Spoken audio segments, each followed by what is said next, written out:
S മീഡിയയുടെ പുതിയൊരു latest informative educational വീഡിയോയിലേക്ക് സ്വാഗതം ചെയ്യുകയാണ്. കേരള സർവകലാശാലയിൽ ഡിഗ്രി FIUGP 2024-25 അധ്യയന വർഷത്തിലേക്കുള്ള അഡ്മിഷനുമായി റിലേറ്റ് ചെയ്ത് സെക്കൻഡ് സപ്ലിമെൻ്ററി അലോട്ട്മെൻറ്റ് പബ്ലിഷ് ചെയ്തിരിക്കുകയാണ്. അപ്പോൾ അതിൻ്റെ ഇൻസ്ട്രക്ഷൻസും കാര്യങ്ങളൊക്കെ തന്നെ നമുക്കൊന്ന് നോക്കാം. സോ നമ്മൾ ഓൾറെഡി റിപ്പോർട്ട് ചെയ്ത കാര്യമാണ്. ഇനി ഇതുണ്ടാവും, അതിനകത്ത് ഇനിയൊരു അലോട്ട്മെൻറ്റുകളും കാര്യങ്ങളൊക്കെ ഉണ്ടാവും എന്നുള്ളത്. അപ്പം ഈ ഒരു ഇൻസ്ട്രക്ഷനിൽ നമുക്കത് ഉണ്ടോ എന്നുള്ള കാര്യം കൂടി ചെക്ക് ചെയ്യാം. സോ ഇപ്പോഴത്തെയും പോലെ തന്നെ നിങ്ങളുടെ പാസ്വേഡും നമ്പറും ഉപയോഗിച്ച്, ആപ്ലിക്കേഷൻ നമ്പർ ഉപയോഗിച്ച് ലോഗിൻ ചെയ്യുക, അലോട്ട്മെൻറ്റ് ചെക്ക് ചെയ്യുക. അലോട്ട്മെൻറ്റ് കിട്ടിയിട്ടുള്ള വിദ്യാർത്ഥികൾ online fees, university admission fee അടച്ച് അലോട്ട്മെൻറ്റ് മെമ്മോ ഡൗൺലോഡ് ചെയ്യുക. നിലവിൽ ഏതെങ്കിലും കോളേജിൽ അഡ്മിഷൻ എടുത്ത വിദ്യാർത്ഥികൾക്ക് പുതിയ അലോട്ട്മെൻറ്റ് ലഭിക്കുകയാണെന്നുണ്ടെങ്കിൽ പ്രൊഫൈലിൽ നിന്നും അലോട്ട്മെൻറ്റ് മെമ്മോ ഡൗൺലോഡ് ചെയ്യേണ്ടതാണ്. ജൂലൈ 27-29 തീയതികളിലാണ് അഡ്മിഷൻ. അലോട്ട്മെൻറ്റ് ലഭിച്ചവർ മെമ്മോയിൽ പറഞ്ഞിരിക്കുന്ന തീയതിയിൽ തന്നെ ആവശ്യമായ രേഖകളുടെ ഒറിജിനൽ സഹിതം കോളേജിൽ ഹാജരായി പെർമനൻറ്റ് അഡ്മിഷൻ എടുക്കേണ്ടതാണ്. ഏതെങ്കിലും കാരണത്താൽ അലോട്ട്മെൻറ്റ് മെമ്മോയിൽ പറഞ്ഞിരിക്കുന്ന തീയതിയിൽ അഡ്മിഷൻ എടുക്കാൻ സാധിക്കാത്തവർ അഡ്മിഷൻ തീയതിക്ക് മുമ്പായി അതാത് കോളേജിലെ പ്രിൻസിപ്പളുമായി ബന്ധപ്പെടേണ്ടതാണ്.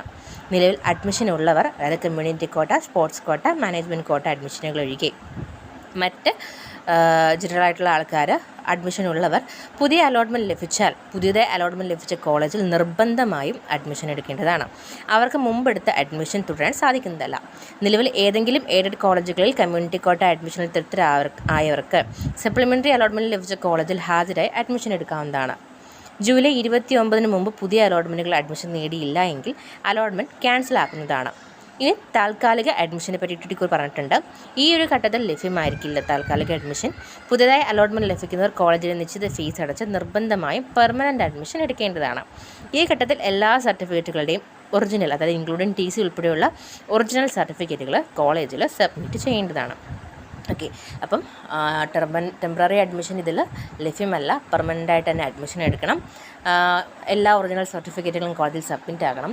ഇനിയും അലോട്ടഡ് ആവാത്ത വിദ്യാർത്ഥികൾക്ക് വേണ്ടി പറയാനുള്ളത്, ഈ ഒരു അഡ്മിഷൻ നടപടികൾ പൂർത്തിയായതിന് ശേഷം, ഇതിൽ പറഞ്ഞിട്ടുള്ളത് ജൂലൈ 27-29 അഡ്മിഷൻ തീയതികൾ പറഞ്ഞിട്ടുള്ളത്. അപ്പോൾ ഇതിന് ശേഷം എല്ലാ കോളേജുകളും, കേരള യൂണിവേഴ്സിറ്റി അണ്ടറിലുള്ള എല്ലാ കോളേജുകളിലുമുള്ള വേക്കൻസി ലിസ്റ്റ് ഇനി എത്രയാണ് എന്നുള്ളത് അവർ ലിസ്റ്റ് എടുക്കും. ആ ലിസ്റ്റ് എടുത്തതിന് ശേഷം അത് സൈറ്റിൽ അപ്ലോഡ് ചെയ്യും. അപ്പോൾ ഇനി എന്തായാലും ഉള്ളത് സ്പോട്ട് അലോട്ട്മെൻറ്റ് തന്നെ ആയിരിക്കും, സ്പോട്ട് അഡ്മിഷൻ അലോട്ട്മെൻറ്റ് തന്നെ ആയിരിക്കും ഉണ്ടായിരിക്കുക. അപ്പോൾ അതിൻ്റെ ഒഫീഷ്യൽ ഇൻഫോർമേഷൻ വരുന്നതിനനുസരിച്ച് നിങ്ങളിലേക്ക് എത്തിക്കുന്നതായിരിക്കും. വീഡിയോ ഉപകാരപ്പെട്ടു എന്ന് കരുതുന്നു. ഇഷ്ടപ്പെട്ടുവെങ്കിൽ ലൈക്ക് ചെയ്യുക, സുഹൃത്തുക്കൾക്ക് ഷെയർ ചെയ്യുക, കമൻറ്റ് ചെയ്യുക. ആൻഡ് ആൾസോ ഈ ചാനൽ ഇതുവരെയും സബ്സ്ക്രൈബ് ചെയ്യാത്ത സ്റ്റുഡൻസ് ആണെന്നുണ്ടെങ്കിൽ സബ്സ്ക്രൈബ് ചെയ്യുക. കേരള യൂണിവേഴ്സിറ്റിയുമായി റിലേറ്റ് ചെയ്തിട്ടുള്ള എല്ലാ ഇൻഫോർമേഷനും നിങ്ങൾക്ക് ഈ ഒരു ചാനലിലൂടെ ലഭിക്കുന്നതായിരിക്കും. Thank you so much.